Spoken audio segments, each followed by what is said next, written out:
Olá pessoal, boa tarde. Estamos dando início a mais uma live aqui pela Confederação Brasileira de Voleibol para Deficientes e hoje a gente vai tratar com o técnico Agtônio Guedes, que ele é o técnico da seleção feminina de voleibol para deficientes, e a gente vai conversar aqui um pouco com ele sobre vários percalços, várias coisas, como é que está sendo os treinamentos durante essa quarentena. Vou aqui fazer o convite para Guedes e vou chamá-lo para a gente dar início à nossa...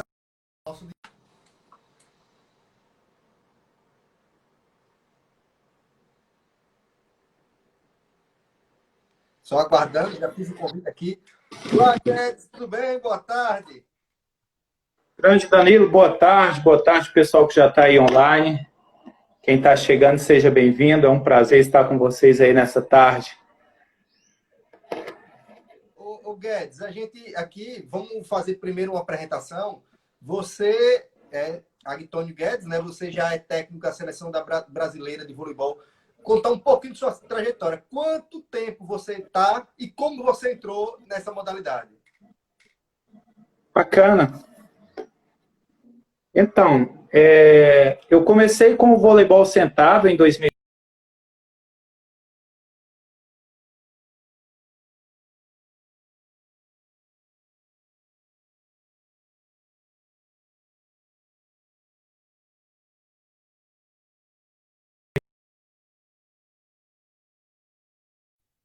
Alô, alô, alô? Oi, Guedes, Ô, pode falar, Danilo. estou escutando. Estou aqui. Ah, o áudio tá bacana, é porque o meu vídeo travou aqui, ó. O seu vídeo travou, eu não conseguia te ver, tá Ah, bom? sim, tá saindo O bacana, pode áudio tá, falar. o áudio tá bacana, né? Então, assim, eu comecei com o voleibol sentado em 2004, né? Logo depois que a modalidade chegou no Brasil.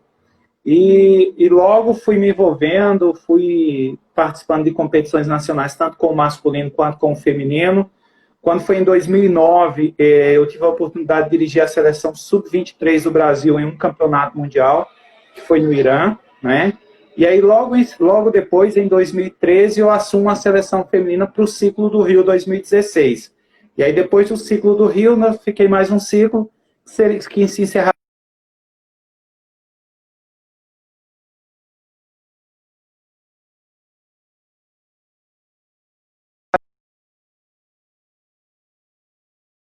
para que a gente possa ter mais um ano de trabalho com a seleção. Então, resumidamente, Certo. seria isso. Basicamente isso, né, Guedes? É. Eu tô aqui. Como é que você viu, como é que você vê o desenvolvimento do voleibol aí durante essa quarentena?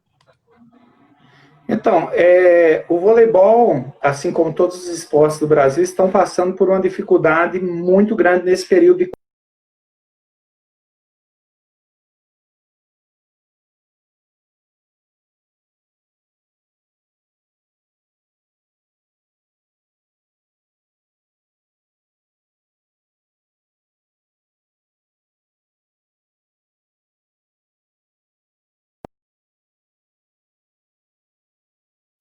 ferramentas como o Instagram, como o WhatsApp e outras plataformas de reuniões, e a parte prática feita única e exclusivamente em casa. Então, todas as modalidades estão passando por uma situação tendo que se reinventar nesse período de pandemia, né?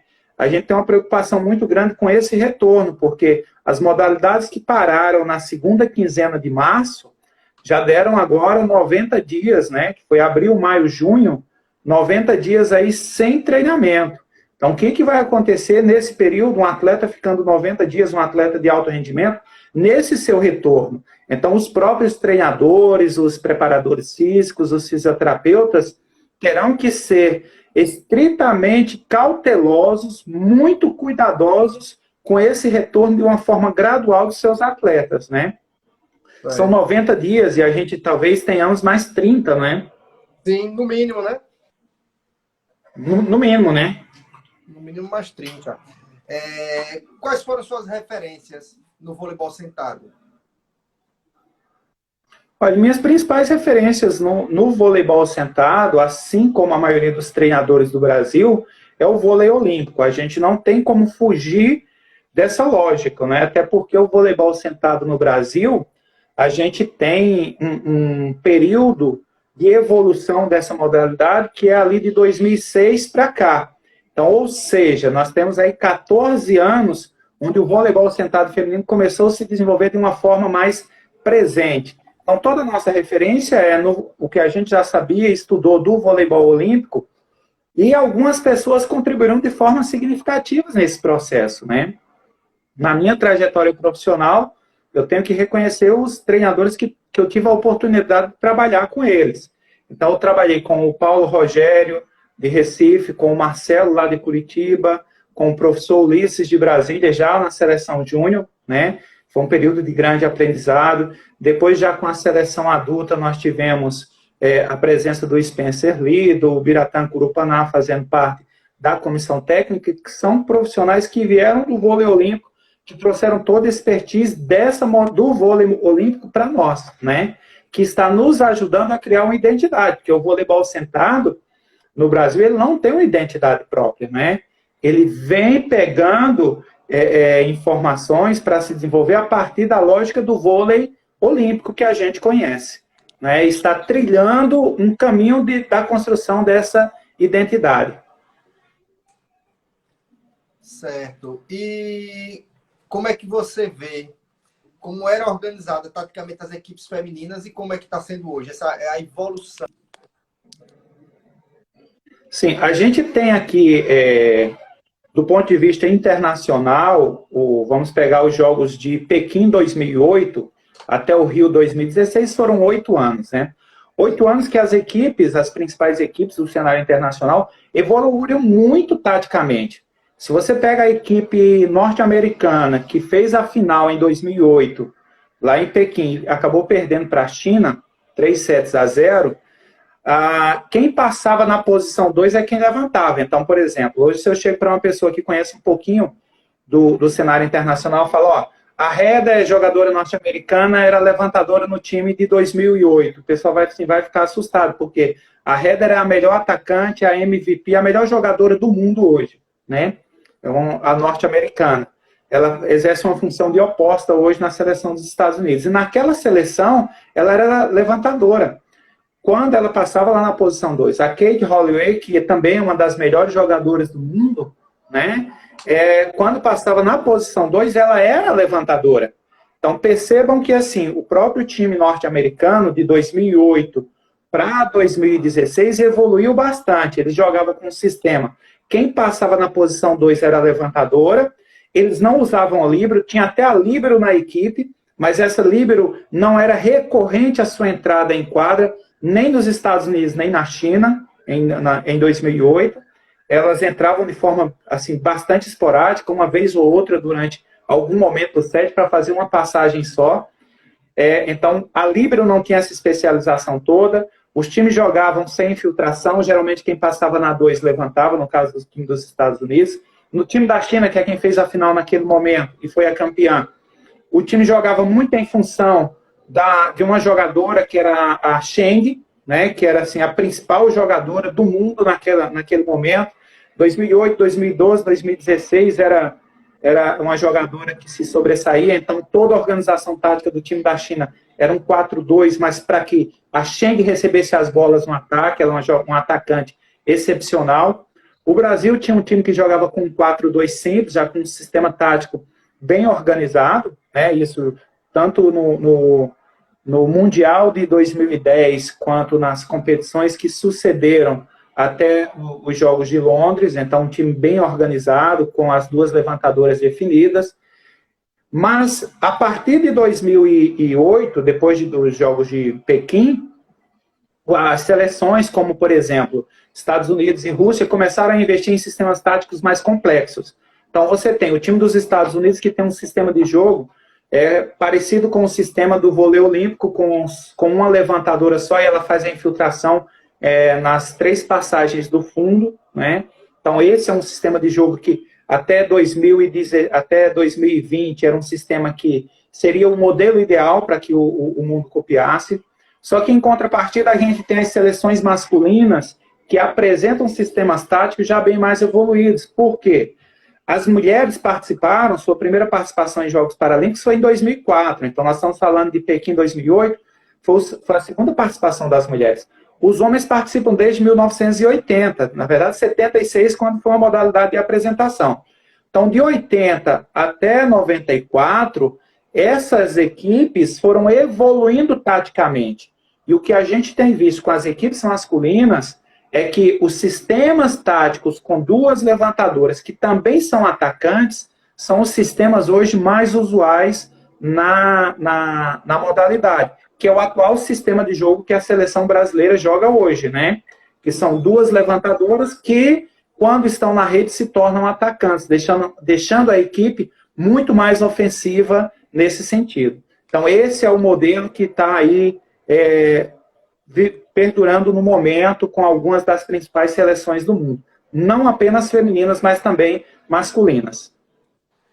Guedes, aí tem algumas pessoas que já vieram perguntando, mas vamos deixar as perguntas para o final e vamos ver assim, você estava aí falando da evolução de algumas equipes, né? Da evolução do Brasil e de algumas equipes, e você, como é que a gente pode ver como é que estão hoje, quais são as perspectivas de futuro da nossa seleção e do voleibol sentado como no geral? Então, do ponto de vista de futuro, a gente tem aqui de disputa nas principais pelas principais colocações no mundo. A gente tem Brasil, Estados Unidos e Rússia.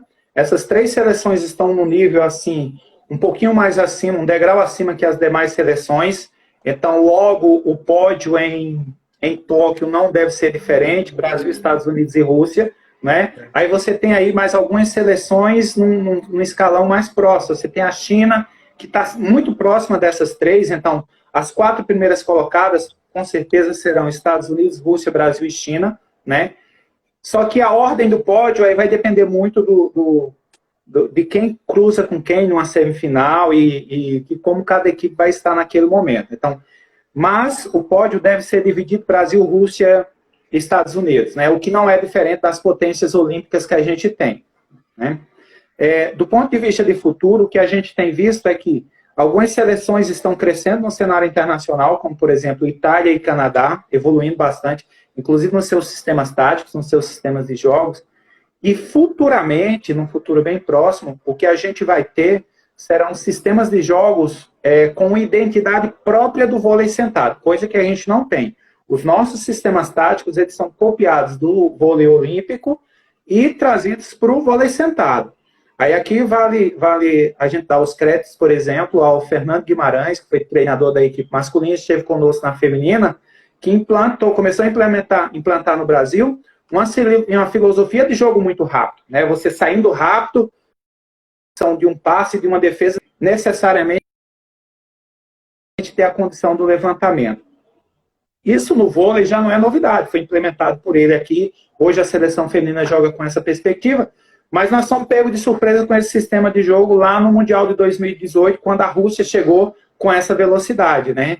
A Rússia jogando o passe direto para a rede e já vem um ataque de uma bola de segundo com bastante eficiência e bastante potência. Então, isso demonstra que a principal tendência do voleibol internacional, do ponto de vista tático, é criar uma identidade própria jogando com muita, mas muita velocidade já a partir dos próximos anos. A gente já consegue ver a seleção brasileira jogando dessa forma, a seleção russa também está vindo nesse mesmo caminho. Isso é uma identidade.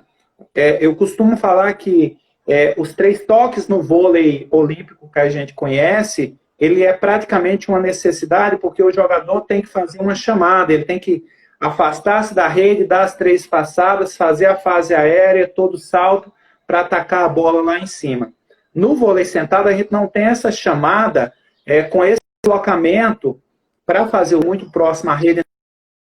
Então, você consegue imprimir mais velocidade no jogo, né? A preparação é muito mais rápida. Então, do passe já dá para sair para um ataque direto pelas laterais. Essa é uma tendência que, com certeza, outras seleções do mundo, além de Brasil e Rússia, no feminino, em breve estarão utilizando.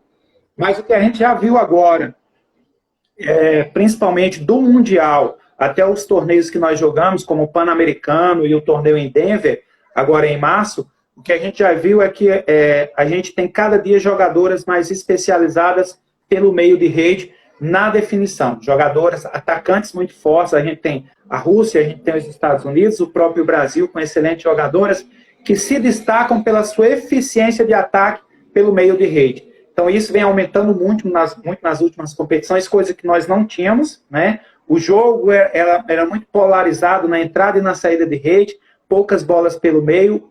Nessas competições agora em Denver, o que a gente viu foi assim, equipes jogando pelo meio com bolas muito rápidas, inclusive com passe C, já vem jogando pelo meio. Então essa é uma tendência de que essas jogadoras que se especializam cada vez mais no ataque pelo meio, elas vão surgirem mais no cenário internacional. Guedes, aí tem várias perguntas que o povo já foi fazendo aqui. A gente já pode começar a iniciar a você responder aí. Estamos com uma audiência muito boa, né? E o pessoal vai apertando o joinha aí que vai divulgando. Sim. Até já já.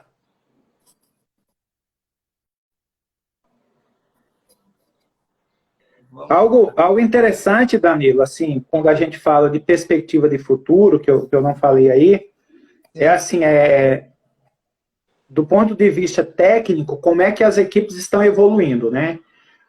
Fazendo estudos essa semana a partir do Data Volley que a gente tem, a confederação comprou a licença do programa, comprou os equipamentos, então a gente consegue ter todas esses dados em mãos. A gente começou a estudar essa semana junto com o Bira, que é o nosso analista de desempenho, como que os times jogam, como que é feita a recepção dos principais times do mundo, né? Aí o que a gente observou? Que os Estados Unidos fazem 70% da sua recepção de toque, enquanto que a manchete representa só 30% das suas ações, o que é muito diferente do vôlei em pé. Então aqui nós já começamos a criar uma identidade própria do vôlei sentado, de que a predominância da recepção seja realizada de toque, coisa que no vôlei olímpico é geralmente de manchete, raramente você vê um jogador fazendo a entrada de toque para uma recepção, né? O time do Brasil, nós ainda passamos mais de toque, continuamos passando de manchete também, mas tem um detalhe, quando a gente passa de toque, a gente tem uma condição de passe A e B em torno de 79%, né, de passe A e B. Quando a gente passa de manchete, isso cai para 49%. E aí a gente sabe que com passe A e B, a probabilidade de definir a bola com o primeiro ataque depois de uma recepção é muito maior do que com passe C ou com passe continuidade.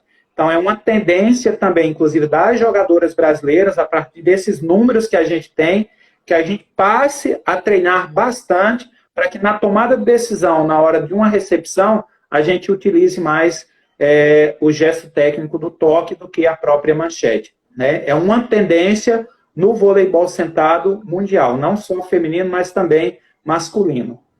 O vôlei sentado começa agora, né? Com essa evolução, a criar suas próprias táticas, suas próprias jogadas e se diferenciar do convencional, não é isso, Guedes? Sim, esse é o caminho. Se a gente pega os jogos, por exemplo, recentes do Mundial para cá, a gente começa a ver que o vôlei sentado está construindo uma identidade própria, né? É uma modalidade muito recente. E o que a gente descobriu é que não dá para viver a reboque única e exclusivamente do vôlei olímpico. A gente precisa criar essa nova identidade. Reinventar o voleibol no cenário internacional. E a seleção brasileira está auxiliando muito nesse sentido, né? Em breve a gente vai ver aí a seleção brasileira criando situações de jogo que várias outras seleções irão copiar mundo afora, né? Beleza. Guedes, aqui a Cacau Belém, ela perguntou se você passa exercícios para as meninas. Então, a gente, nesse período agora de quarentena, o que a gente tem pedido é que as atletas mantenham treinos em casa de habilidades, então que elas tenham bolas em casa, que elas façam série de exercícios preventivos e manutenção da parte física, mas o treino que a gente mais tem investido, Cacau, tem sido no que a gente chama de treinamento mental. Essa é uma vertente, não tão nova assim, para a gente é nova, que é o treino, a preparação mental. Se a gente for ver, se alguém disser assim, qual o futuro do voleibol, então é assim, é o treino mental, é a neurociência, é assim, é a tecnologia. Cada vez mais a gente está fugindo no alto rendimento daquele padrão apenas de quadra, academia. Então, outros fatores estão sendo determinantes para que esse atleta atinja um ápice de excelência no seu desempenho. Entre eles, o treinamento mental, que é a compreensão do jogo.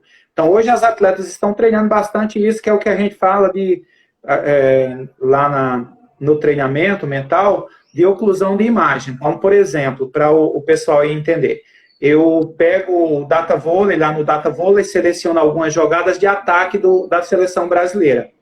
E aí eu ponho em câmera lenta, filmo com o próprio celular, na tela do computador, na TV, e na hora que a atleta vai executar o gesto da cortada, o ataque, essa imagem é pausada. E aí ela recebe essa imagem e ela vai trabalhar a todas as possibilidades a partir do seu treinamento mental, quais as possibilidades e todas possíveis para que aquele seu ataque seja eficiente diante daquela situação. Então, ela vai ter que compreender como é que foi a situação do passe, de onde que o passe veio, qual a qualidade do passe, o levantamento, qual a qualidade do levantamento, como que o bloqueio se posicionou, como que a defesa se posicionou, o bloqueio da base, o bloqueio do meio. Então, ela consegue fazer essa leitura desse complexo como um todo, né? A partir daí, a gente vai evoluir para uma segunda situação, que é da oclusão visual. Então, na hora que ela vai realizar o gesto de ataque, a imagem apaga e ela não tem imagem como referência nenhuma para ficar estudando. A única imagem que ela tem é a última que apareceu na tela. Então, mentalmente, ela vai criar essas condições. Isso a gente está criando um repertório de possibilidades da nossa atleta para que quando ela chegar em quadra, ela chegue com um repertório de possibilidades e uma leitura antecipada de toda a situação do jogo. Essa é uma das coisas que a gente está mais trabalhando hoje com as meninas. Tá? Isso vai facilitar, inclusive, em todo o processo de tomada de decisão. Então, você imagina o seguinte, o jogo está acontecendo, o rally está acontecendo, 23, a bola é levantada, a menina tem menos de 1 segundo para menos de meio segundo, 0,3 segundos, por exemplo, para tomar uma decisão. Aí a gente está jogando contra a Rússia, bloqueio grande na frente. Não dá para ela parar e pensar o que é que ela vai acontecer, né? O cérebro tem que processar muito mais rápido do que a velocidade com que a bola chega nela. Exato. Silvana.m. Souza, ela aqui falou, qual equipe pode ser o grande obstáculo da seleção em Tóquio? Silvana, como eu falei anteriormente, Brasil, Rússia, Estados Unidos e China deverão serem os semifinalistas, né? E aí o pódio Brasil, China e Estados Unidos devem brigar por esses 3 lugares no pódio. A ordem, aí é quem tiver melhor naquele dia, tá? Nós já estamos ali bem próximo mesmo dessas 2 seleções, Estados Unidos e Rússia. A Cacau tinha feito outra pergunta, mas você já respondeu. Ela tinha feito. Tivemos um ano perdido. Esporte paralímpico que já vinha evoluindo com grandes atletas e profissionais. Hoje, sem essa preparação para os atletas, como você está fazendo para as preparações das meninas? Você já tinha respondido aí, né? O treinamento mental. Mas aí não é uma preocupação do mundo todo, né? Porque praticamente todo mundo parou. Essa situação de pandemia não foi uma exclusividade brasileira, né? A gente precisa entender que isso é uma situação do mundo todo. Quanto mais rápido a gente voltar, teoricamente, melhor. Mas eu não quero perder nenhum atleta, né? Então a gente fica muito cauteloso. Rogério Rijo, ele perguntou. E o bom é que a seleção está começando a ter sua identidade própria. Ele fez uma afirmação aí, né? Isso. É interessante, Paulo Rogério, porque a gente sempre foi a reboque do que os outros faziam, né? Então, hoje a gente tem a grata felicidade de ter, tecnicamente, no Brasil, um número de atletas muito bom que permite que a gente crie a nossa própria condição tática, crie a nossa identidade. Então, por exemplo, na seleção masculina, a gente já vê o líbero jogando pela posição 6 e não mais pela 5. No feminino, o Brasil é a única seleção que joga com a líbero pela posição 6. Essa é uma tendência mundial, que em breve todas as seleções do mundo estarão assim, né, jogando com o líbero ali pela posição 6, para exatamente facilitar todo o processo de transição de um contra-ataque, de uma defesa para um ataque. Então ele joga por ali, devido à complexidade do jogo de quem está na rede, principalmente o central, tem que deslocar muito, chegar quebrados, recuperar-se para levantar uma bola, dificulta. Então a gente joga muito no sistema defensivo com fundo de quadra, né? Tanto a preparação, o levantamento, quanto a definição. Então isso torna a seleção brasileira já uma referência nessa situação. Em breve a gente vai ver outras seleções também trabalhando dessa forma. O Panda Sene, ele perguntou aqui se já tem alguma notícia de alguma seleção que já conseguiu retornar aos treinos pós-quarentena. Ô, Panda, um abraço, Panda. Prazer tê-lo aqui, amigo. Panda, a gente não tem notícia, até porque os nossos principais adversários no mundo são países que têm uma tradição esportiva muito forte, que é Estados Unidos, Rússia e China, mas em contrapartida eles são muito fechados, então é muito difícil colher alguma informação de lá, né? Então, por exemplo, da China a gente não tem absolutamente nada, nunca tivemos, né? E a gente tem ainda, na Rússia, nós tínhamos uma boa interação com a seleção russa. O Alex, o treinador da seleção russa, nos ajudou demais no ciclo do Rio.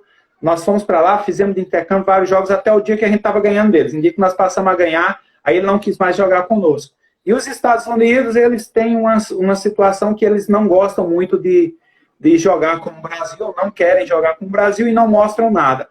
Então, a gente não tem nenhuma informação de como esses países estão fazendo. A gente tem notícias gerais, né, de que a parte da Europa já está se mobilizando para retornar, né? A China, a gente não tem a mínima noção. No início da pandemia, lá em janeiro, fevereiro, quando na China estava bem alto o número, nós recebemos a informação de que todos os atletas olímpicos chineses tinham migrado para um centro de treinamento, ficaram isolados. Eu não sei se essa notícia é verídica e se o mesmo aconteceu com os atletas paralímpicos, né? E essa é uma pergunta que a gente não tem como te responder. Aqui, cadê? Teve mais aqui perguntas. João Varela perguntou: acho que pode existir alguma desvantagem pelo fato do Brasil provavelmente demorar mais ao retorno do que outros países? Se a gente demorar mais a voltar aos treinos, com certeza vai ter uma desvantagem, tanto do ponto de vista de preparação física, quanto tático, técnico-tático, né? Mas eu sempre tenho afirmado, inclusive afirmo com as meninas nesse período lá da seleção, que se tem uma seleção no mundo que levou vantagem com o adiamento dos jogos, foi a seleção brasileira, né? Por alguns motivos básicos. O primeiro é que nós não tínhamos até... Oi? Chegou uma visita aqui na live. Nós não tínhamos até 2020 tantas possibilidades de jogar, né? Das 4 seleções que brigam lá pelas semifinais, a única que tem um sistema tático novo implementado recentemente é a seleção brasileira. Então, os Estados Unidos já tem um sistema tático estruturado, a Rússia, a gente já sabe como é que ela joga, a China já tem seu sistema tático definido. Então, a única que apresentou algo novo foi o Brasil, porque a novidade que a Rússia trouxe foi no Mundial 2018, né, que foi quando ganhou do Brasil nas quartas de final e ganhou dos Estados Unidos na final, né, que foi a grande novidade daquele Mundial, com um sistema tático ousado, né? Então, méritos para a comissão técnica russa que conseguiu fazer isso. O Brasil, nós estamos com esse novo sistema tático, então nós ainda estamos em evolução. A gente precisa de um tempinho a mais, e esse tempinho a mais foi dado com o adiamento dos jogos. Aqui, a Joseane Vôlei, ela perguntou como está a renovação das atletas da seleção. Josi, minha amiga, ex-atleta de vôlei, atleta de alto rendimento aí. Um abraço, Josi. Esteve com a gente no ciclo do Rio, contribuiu bastante lá com a sua experiência, com o conhecimento de voleibol. Campeã da Superliga, né, pelo Flamengo, lá com o Luiz Omar. Ela era a líbero daquele time, né? Josi, 2001, salvo me engano. Depois você manda aí. Josi, a gente tem uma preocupação muito grande com o processo de renovação de atletas, né? Até porque no Brasil o número de atletas praticantes de vôlei sentado, ele não é tão alto, é um número pequeno. Então, o que a gente faz para estimular o surgimento de novos atletas? Então, aqui a gente tem que dar o mérito, por exemplo, à Confederação Brasileira de Voleibol para Deficientes, o presidente Ângelo, que nessa gestão permite que aquelas equipes que levem jovens com menos de 23 anos para competições nacionais, elas ganhem passagens a mais. Então, para quem não é do meio, não está habituado, é assim. Para todas as competições nacionais, a confederação dá passagens, dá uma quantidade X de passagens, né? Se o treinador levar atleta sub-23, esse atleta é uma passagem a mais que a equipe tem. A confederação banca, paga os custos desse atleta jovem. Isso vai permitir com que atletas mais jovens, de idade, mas talvez com tempo menor de prática de voleibol sentado, já possam estar participando de competições nacionais incentivadas pela própria confederação. Além disso, em todas as fases de treinamento, a gente tem que ter atletas com menos de 23 anos. Então, a gente vem migrando atletas jovens aí, inclusive das Paralimpíadas Escolares. Então, a gente tem a Renígia, que já esteve conosco, a Jéssica, lá de Alagoas, já esteve conosco, foi no Parapan. A gente tem a Ana Luísa, com menos de 18 anos também. Tem mais uma outra menina agora, lá no Espírito Santo, a Carol, que em breve deve estar fazendo parte das seleções nacionais, da seleção adulta. A gente não tem condições ainda de ter uma seleção de base completa, né? Mas a gente tem condições de ir trazendo esses atletas mais jovens para que, quanto mais cedo possível, elas entendam, compreendam e absorvam quais as reais demandas de um atleta de alto rendimento de vôlei sentado no Brasil, principalmente aos seus comportamentos, às suas condutas, aos seus cuidados com o corpo. E aí está treinamento físico, cuidado com a alimentação, cuidados com o sono. Então, essa atleta chega cedo na seleção, muito mais cedo ela já vai tendo noção dessa condição que é estritamente necessária para que a atleta seja um atleta de alto nível. Então, é muito bacana esse processo de interação das jovens atletas com as mais experientes, né? Nós tivemos isso com a Duda em 2013, que ela chegou para a seleção com 14 anos, e já em 2020 foi titular absoluta, jogando de líbero, hoje joga de levantadora, uma jogadora excepcional, que começou bem cedinho lá na seleção, chegou para aprender, né? Então, assim, com toda aquela rebeldia da adolescência, algumas coisas ela não queria, não aceitava, e hoje, apesar da pouca idade, já é um atleta que serve de exemplo para os mais jovens, né? Principalmente no que diz respeito aos autocuidados. Ela é um atleta fenomenal. A Josi respondeu para você que é isso mesmo, que você acertou, viu? 2001. Eu assisti o jogo pela TV. Tem mais perguntas aqui, vamos lá. Que não falta pergunta, viu, Guedes? Caramba, que bom, hein? Até o Borba tá aí. Borba, um abraço. Grande Borba, né? John Borba. O Wellington Machado de Souza perguntou como está sendo a questão financeira dos atletas, o governo federal e os patrocínios continuam apoiando?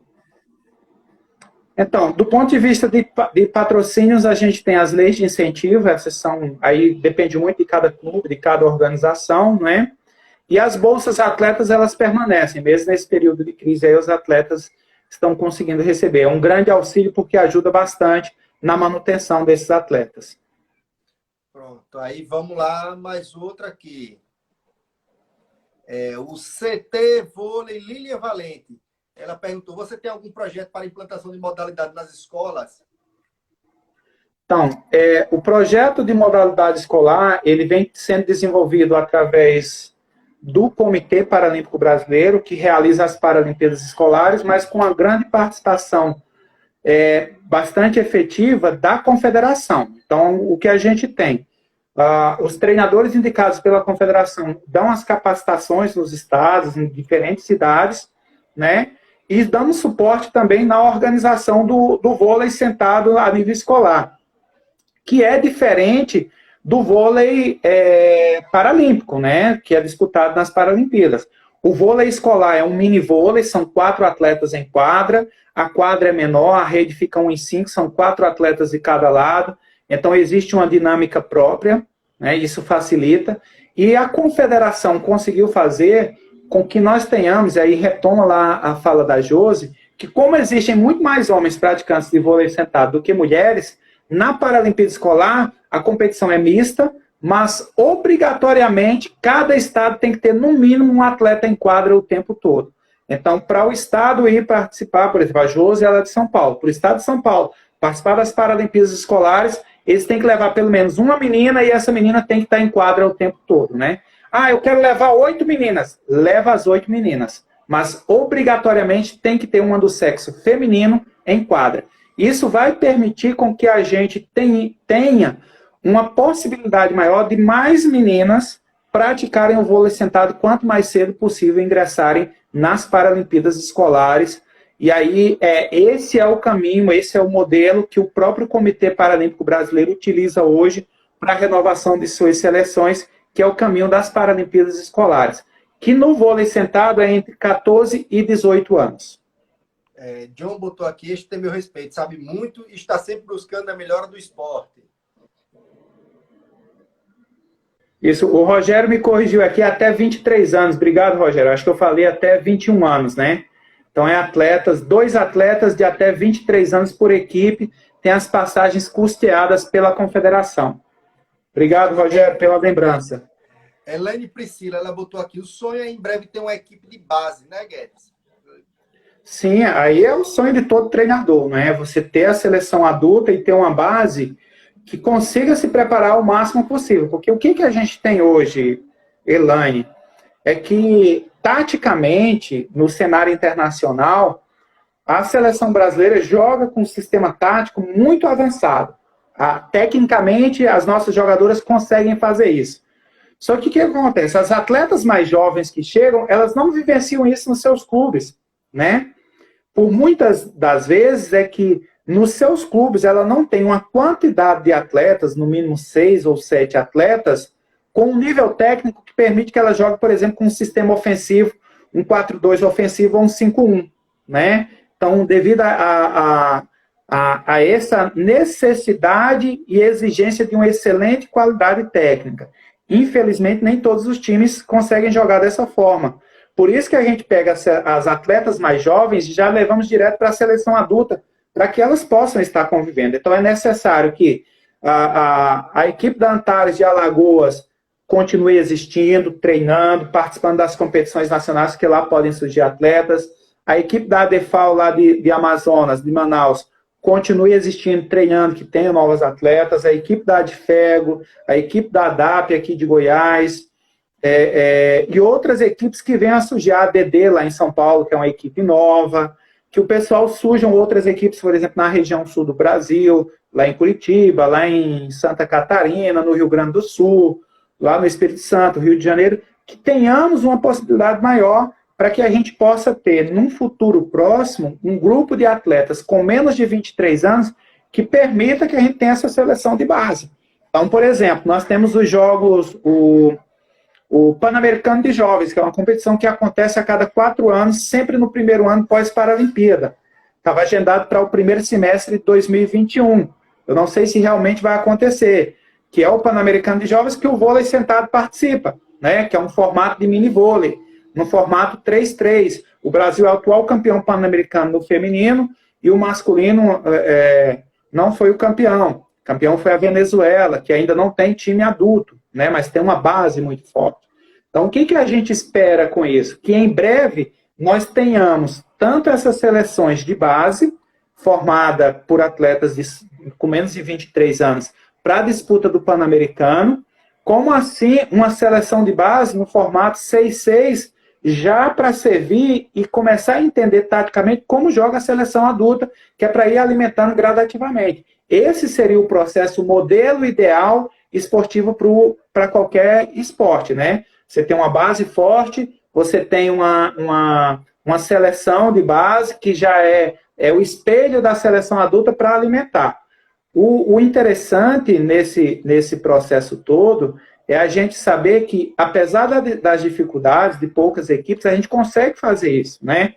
Então, por exemplo, o programa Camping Escolar, o Camp Escolar do Comitê, 8 atletas jovens entre 14 e 18 anos ficam 2 semanas por ano treinando com treinadores de seleções brasileiras. É fenomenal. Então, ali basicamente, a gente já tem uma seleção de base que se reúne 2 vezes por ano durante 2 semanas. Então, com isso, a gente já vai criando uma cultura de uma participação maior. Vamos lá para mais perguntas.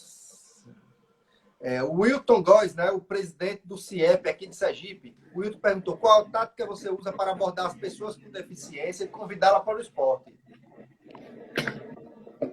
Grande Wilton, um abraço. Hilton, antigamente, quando não existia o smartphone, né? Antigamente não, uns dias atrás, né? Porque senão o povo vai achar que é muito velho. Eu andava na minha mochila com um porta-retrato com umas fotos do vôlei sentado, né? Então eu encontrava as pessoas na rua e abordava, chamava, mostrava o porta-retrato que existia. Hoje já é mais fácil, porque você com o smartphone, você encontra a pessoa em algum lugar, você já abre um vídeo, você já mostra, entra lá no YouTube, já tem muito material, muitos jogos, fotos e etc. Então é muito mais fácil. A principal abordagem que a gente faz até hoje é chegar e convidar para ir conhecer, né? A gente não quer saber se ela joga, se já jogou, se nunca jogou. O primeiro passo é ir conhecer. Ela foi lá, conheceu, teve disponibilidade, aí já meio caminho andado para que ela possa sentar no chão e jogar. O que a gente tem hoje é um terreno mais fértil para que novas equipes surjam por todo o Brasil, é que a gente tem um número muito grande de equipes masculinas. Então, por exemplo, aí em Sergipe já tem uma equipe masculina. É muito mais fácil trazer uma mulher para começar a treinar. Diferente de quando eu comecei lá em 2004, que a gente não tinha essa referência. A menina vinha para quê? A gente não tinha nem equipe. E aí, quando a gente foi construindo a equipe, aí ficou mais fácil de atrair novas meninas. Mas é muito no boca a boca e dialogar. Todo atleta seu, Wilton, com deficiência aí, conhece pelo menos, no mínimo, uma menina com deficiência. Então, estabelece, por exemplo, uma meta aí. Ó, esse semestre, cada um de vocês vai ter que trazer aqui, no mínimo, 3 meninas com deficiência para que elas possam conhecer a modalidade. E aí os próprios atletas se mobilizam através de seus contatos, de suas redes, e trazem essas meninas para conhecer a modalidade. Vamos lá, tem mais perguntas, viu, Guedes? Ótimo.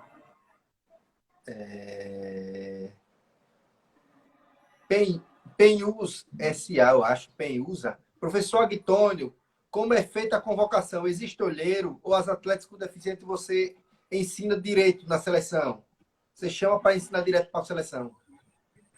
Então, a gente não tem olheiros, né? O que a gente tem é assim, existem as competições nacionais, no feminino são 2 etapas do Campeonato Brasileiro, uma no primeiro semestre, outra no segundo, e essas atletas vão para lá. A partir dessa situação, a gente começa a ver aqueles atletas que têm perfil para um padrão internacional.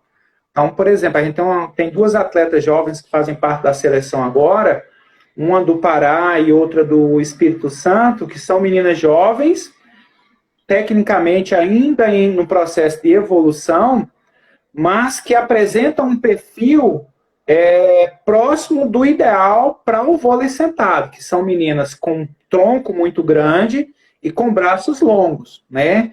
Então, assim, eu consigo ensinar uma pessoa a jogar vôlei, mas eu não consigo fazer com que o alcance sentado dela aumente 10 centímetros. Então, às vezes, é mais fácil você pegar a menina que não sabe jogar e começar a inserir ela dentro desse processo. Então, o que acontece? Essas meninas já vêm para a seleção e a gente começa a fazer um trabalho diferenciado com elas, esperando que, num futuro próximo, elas já deem resultados, inclusive, para a seleção, né? E é muito bom que atletas jovens, atletas novas, comecem a participar da seleção, porque cria também a expectativa em quem não foi convocado ainda, né? Então, a convocação não é estática, então sempre tem alguma novidade. Isso dá uma injeção de ânimo naquele atleta que ainda não foi convocado. Ele acaba vindo também, criando essa expectativa, se dedicando mais para que no futuro próximo possa estar treinando com a gente. Valdir Aguiar, ele botou aqui, nós aqui em Belém, nós iniciamos o trabalho nas escolas e nas clínicas de fisioterapia. Como posso jogar vôlei sentado? Grande Valdir, professor lá de Belém, né? Estive lá outro dia ministrando um curso. Um abraço, Valdir. Então, Valdir, a gente tem dois grandes nichos para buscar atletas hoje. Um é o ambiente escola e o outro são clínicas de reabilitação, né? Obrigatoriamente, uma pessoa que adquiriu uma deficiência, ela tem que passar por uma clínica de reabilitação. Mas hoje a gente tem o ambiente escola, que as crianças com deficiência já transitam dentro de um padrão de normalidade nesse ambiente, que vai permitir com que a gente consiga trazer para os esportes paralímpicos, e o vôlei é um desses, atletas com uma idade menor. Aí eu vou citar um exemplo aqui. Quem tem mais de 50 anos aí, eu não quero ofender vocês em hipótese nenhuma. Mas vamos pensar o seguinte, eu peguei um jovem com 14 anos. Com 10 anos de voleibol, né, ele está com 24. Fisicamente, você pode explorar esse cara ao máximo, né? Se você pega uma pessoa com 30, com 10 anos de voleibol, ele já vai estar com 40.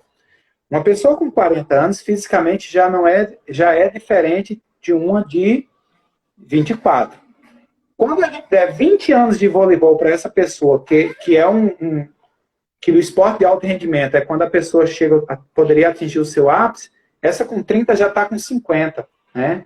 A de 24 está com 34. Então, ela chegou aí num estágio de excelência, né? Eu vi a Laiana falar assim, poxa, a IGE, o que é, Laiana? E aí, aqui a gente tem que fazer a ressalva que é o seguinte, eu estou falando da pessoa que com 30 anos começou a praticar voleibol. O que é muito diferente de uma pessoa que já praticava voleibol e está com 30 anos hoje. Então, a vivência motora dessa pessoa é muito diferente. Então, ela citou a Gi, por exemplo. A Gi é um atleta que já jogava voleibol, né? Então, a gente tem aí, você pega jovens, por exemplo, você tem lá na seleção russa um rapaz que com 15 anos ele já jogava na seleção russa. Então, assim, ele vai ter lá 30 anos de seleção, né? O vôlei sentado tem uma característica que é bastante peculiar, onde os atletas têm uma longevidade maior. Então, você vai conseguir ver aí nas competições nacionais e até internacionais, atletas com mais de 40 anos jogando em altíssimo nível, né? Agora, imagina se você pega uma pessoa aí com 14, 12, 13, 14 anos. Quando ela tiver com 20 anos de vôlei, ela vai ter uma longevidade muito maior. Então, você vai ter um quantitativo, um número de atletas disputando vagas em seleções nacionais muito maiores. Hoje, a gente tem a felicidade de ter na seleção brasileira atletas com mais de 30 anos que estão em altíssimo nível e que, dependendo dos seus cuidados com o seu corpo, com as suas condições, elas ainda vão ter o ciclo de 2021, de 2020, que vai ser em 21, o de 2024 e o de 2028. Né? Que aí vão estar lá com mais de 40 anos e vão estar conseguindo jogar em altíssimo nível. A gente tem pelo menos 3, 4 atletas lá que vão estar nesse nível. Então, isso é muito bom para o vôlei brasileiro. Mas a gente não pode, se a gente pensa em longo prazo, em um modelo ideal, a gente não pode ficar preso a essas exceções de atletas que se destacam hoje. O mérito é todo delas, mas o modelo ideal é o de atletas muito mais jovens para que possam contribuir com essas atletas mais experientes dentro da seleção. Essa mescla ela é estritamente necessária de um ciclo para outro, essas alterações.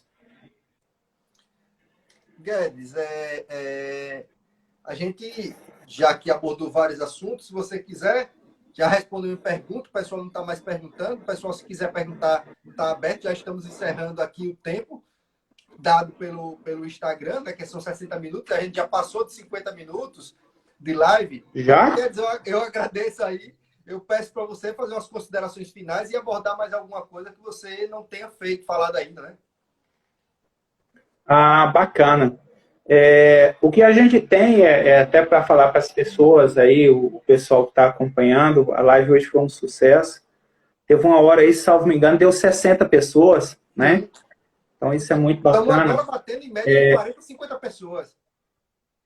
Tá com mais de 40 aí. Até para o pessoal saber, nesse momento de pandemia, as pessoas ficam curiosas. Como é que tá? Nós tínhamos todo um planejamento para os Jogos de Tóquio, onde a gente ia ter reuniões mensais para a fase de treinamento. Com a pandemia, isso não foi possível. Então, nós criamos novas estratégias. Então, nós temos com a seleção feminina encontros semanais. Semanalmente, a gente se reúne. Todo sábado de manhã, nós temos uma pauta específica. E o que a gente fala para as atletas, a ideia da comissão técnica é que é assim: elas estão longe do vôlei, mas o vôlei não pode ficar longe delas. E aí a gente está aproveitando esse período de pandemia para aprender novas coisas, novas situações. Isso é muito bom. A gente tem que se reinventar, né? Se eu não posso estar na quadra treinando para evoluir enquanto atleta, qual outra estratégia, qual outra ferramenta eu posso utilizar nesse período para que eu possa evoluir enquanto atleta? Não apenas enquanto atleta que está servindo a uma seleção, mas um atleta que daqui a alguns anos, quando chegar a sua aposentadoria, que eu espero que demore para todas, né? Essas atletas têm uma condição de vida muito melhor do que aquelas tiveram outrora.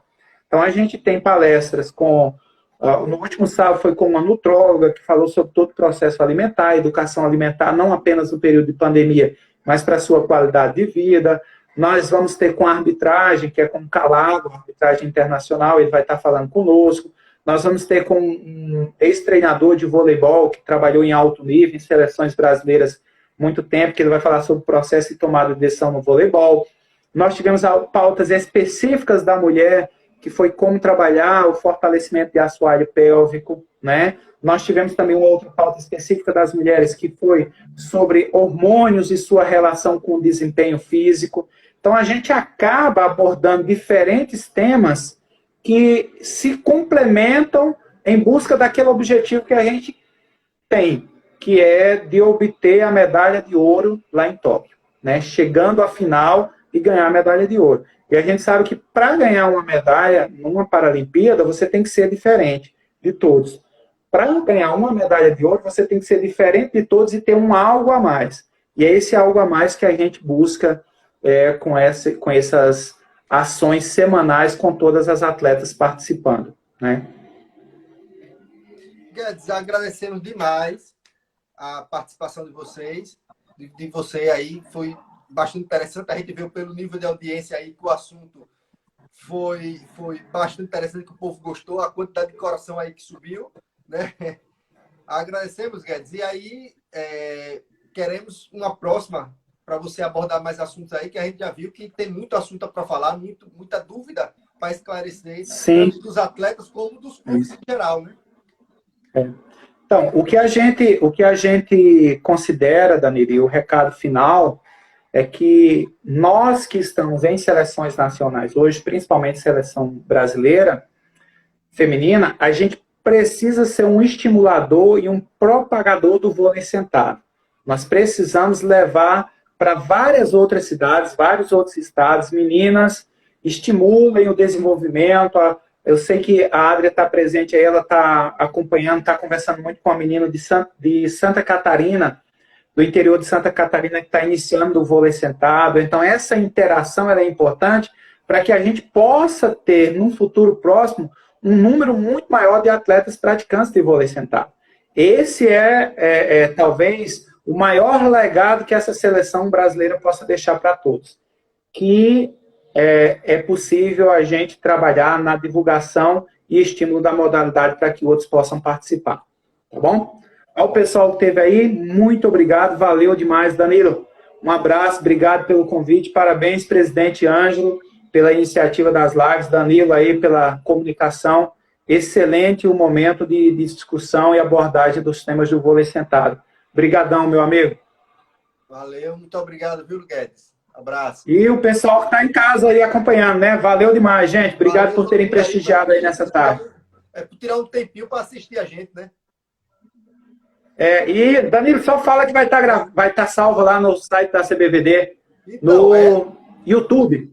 Lembrando a vocês que essa live a gente vai salvar aqui, ele já salva direto no IGTV, aqui do Instagram, e a gente também vai jogar lá no nosso canal do YouTube, né? Que é o CBVD TV. Você entra lá no YouTube, CBVD TV, se inscreva, que é para a gente atingir um número mínimo de pessoas para poder fazer live por lá também e abranger mais pessoas, viu, pessoal? A gente conta com vocês. Repete aí, Danilo.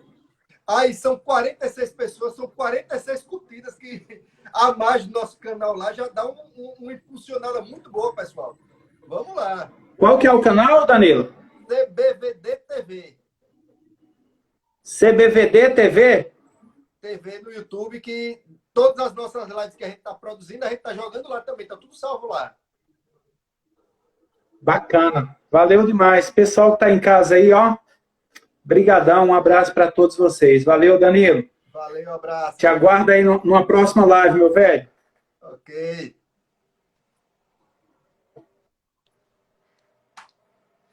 Pessoal, uma boa tarde. Agradecemos demais a todos por essa audiência aqui espetacular. A maior audiência que a gente já teve em nossas lives, batendo em torno de 50, 60 pessoas. Foi a maior live que a gente já teve aqui no Instagram da CBVD. Lembrando que essa live vai estar lá no nosso canal do YouTube, o CBVD TV. Vocês correm lá, quando terminar aqui, vocês correm lá, se inscrevam, que a live daqui a meia hora já está lá disponível. Vocês podem sair distribuindo para todos os seus amigos aí que perderam esse conteúdo aqui bacana, explicado por Guedes, viu?